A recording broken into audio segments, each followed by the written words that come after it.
lose weight in your belly, how to actually make spot reduction work.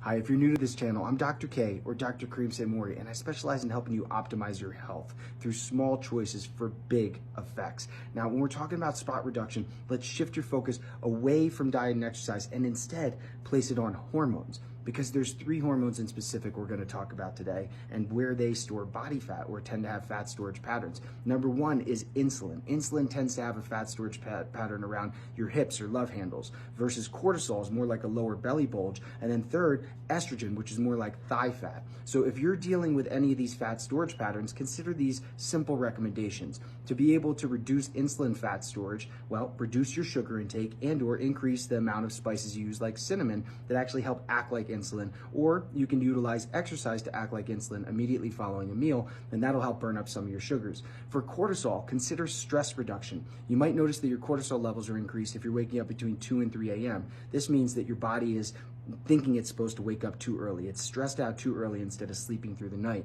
So consider meditation, observation-based. Check out our channel. Make sure that you understand how to meditate based upon your body type. That'll be really helpful. And then finally, let's talk about estrogen.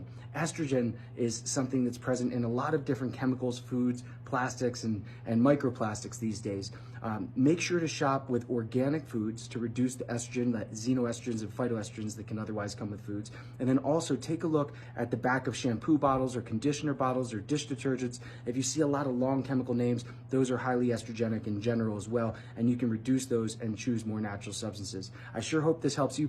Follow me at drktiktok.com. That's drktiktok.com. Again, that's drktiktok.com. That's drktiktok.com. Have an awesome day. I love you. Bye.